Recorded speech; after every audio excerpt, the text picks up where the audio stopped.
Uma casa fechada em Chuluora, Flórida. Um enfermeiro exemplar que falta ao trabalho pela primeira vez. Um carro estacionado na entrada da garagem e lá dentro, 3 corpos. Não havia sinais de roubo, as portas não foram arrombadas. Não havia sinal de invasão, apenas silêncio e um filho desaparecido. Horas antes, naquela mesma casa, um ultimato havia sido dado. Regras claras, consequências definitivas. O que parecia ser apenas mais uma discussão dentro de uma família da classe trabalhadora acabou se tornando uma cena irreversível. A questão não era quem havia entrado na casa, mas quem havia decidido destruí-la por dentro. Meu nome é Lilian e este é o canal Casos Criminais. Sejam todos muito bem-vindos.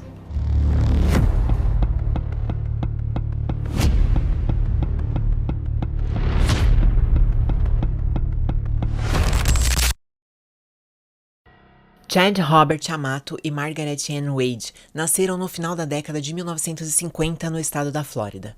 Seus caminhos se cruzaram em meados da década de 80, quando ambos já estavam estabelecidos profissionalmente. Chad trabalhava como farmacêutico clínico e Margaret ocupava o cargo de gerente sênior de operações. Eles estavam progredindo profissionalmente. Mas nenhum dos dois havia encontrado estabilidade na vida pessoal. Margaret tinha um filho de 3 anos chamado Jason, fruto de um relacionamento anterior. Chad, que tinha mais de 30 anos, ansiava por formar uma família. Desde o primeiro encontro, ele soube que queria compartilhar a vida com ela. Casaram-se em 11 de abril de 1987. Nesse mesmo ano, Chad adotou formalmente Jason. Meses depois, em 22 de setembro, nasceu o primeiro filho do casal, Cody Winston Amato. 2 anos depois, em 20 de maio de 1989, chegou Grant Amato. Com 3 filhos pequenos e projetos em comum, o casal começou a construir o que parecia ser um lar sólido e promissor.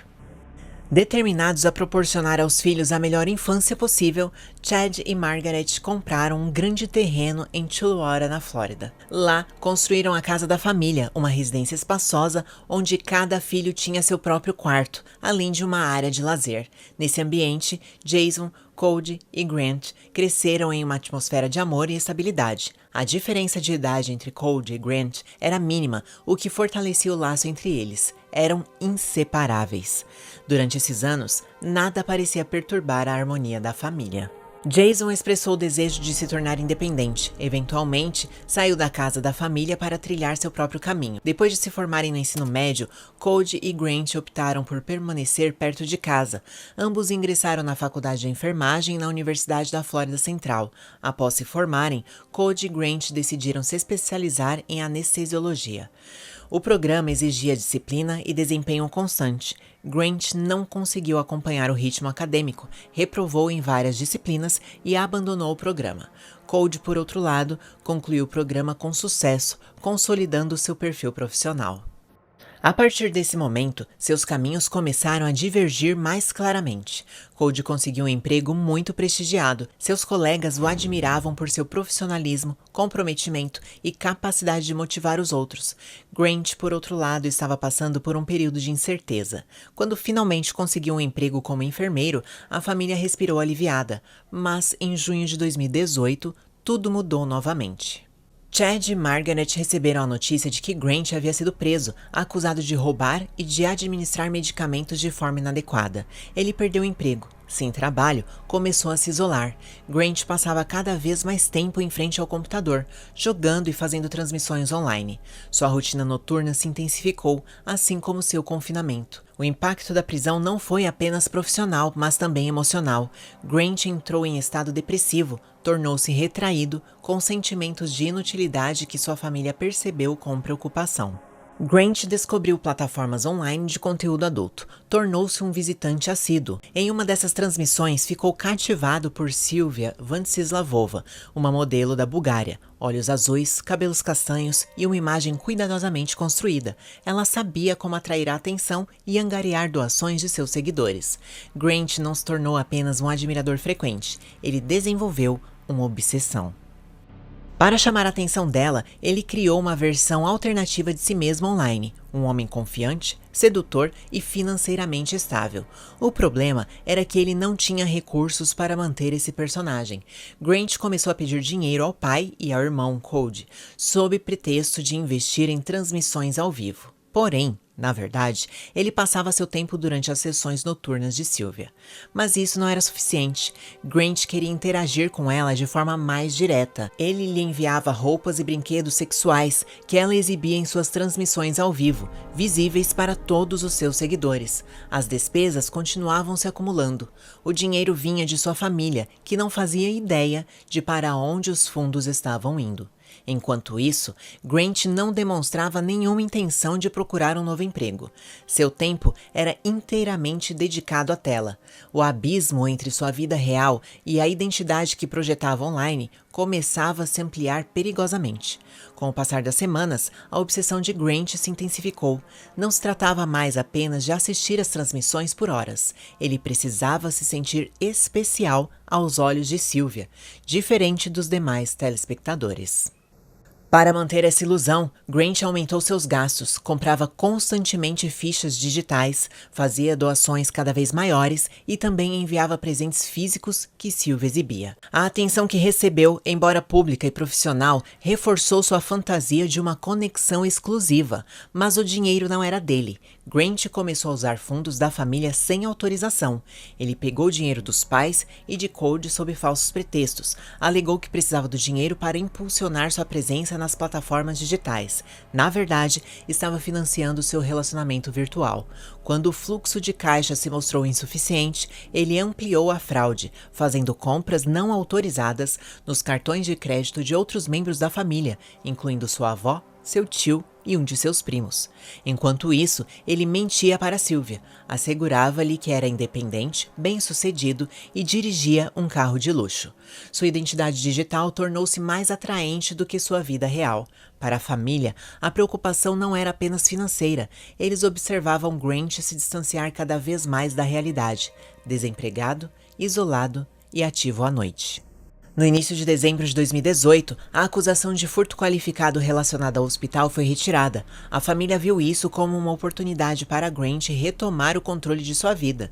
Ele até fez uma viagem, planejada há muito tempo, ao Japão, com Cody e um amigo. A viagem foi cara e parcialmente financiada por Cody, mas ao retornarem, a tensão persistia. No sábado, 15 de dezembro de 2018, Chad intensificou a pressão sobre seu filho. Ele insistia constantemente que Grant precisava arrumar um emprego e colocar a vida nos trilhos.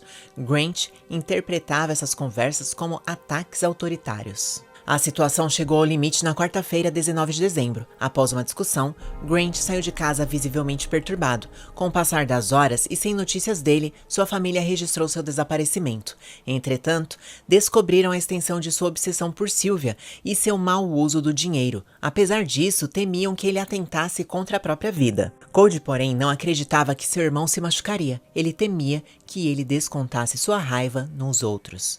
Cody reconheceu que eles vinham discutindo com frequência nas últimas semanas. Durante esses dias, Grant ficou na casa de sua tia Donna. Ela notou que ele estava mais magro e desorientado. Ela disse que ele dormia durante o dia e ficava acordado à noite. Pouco tempo depois, Donna notou cobranças suspeitas em sua conta bancária. Inicialmente, pensou que havia sido hackeada. Logo descobriu que o culpado era seu sobrinho, que havia obtido as informações do seu cartão e usado sem permissão. Indignada, ela ligou para Chad. Durante a conversa, ele desabou, contou-lhe sobre os problemas que estavam enfrentando e implorou para que ela não prestasse queixa. Cody, o irmão, prometeu devolver o dinheiro roubado.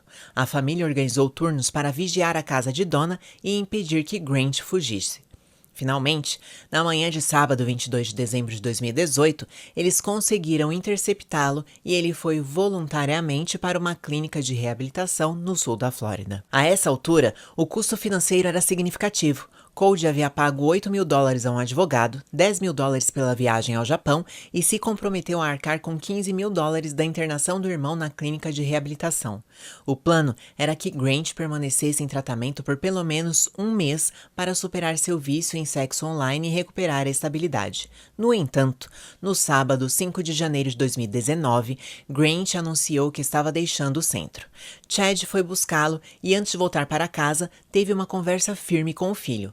As regras eram claras: arranjar um emprego estável, parar de passar noites inteiras online, frequentar terapia, permitir o cancelamento do serviço de celular, pagar suas dívidas e cortar todo o contato com Sylvia. O último ponto era categórico: se ele a contatasse novamente, seria expulso da casa. Grant concordou em retornar sob essas condições, mas a tensão persistiu. Os avisos eram claros, as oportunidades numerosas e as tentativas de resgate constantes, mas nada pôde evitar o desfecho. Nas primeiras horas da manhã de quinta-feira, 24 de janeiro de 2019, as tensões dentro da casa atingiram o ápice.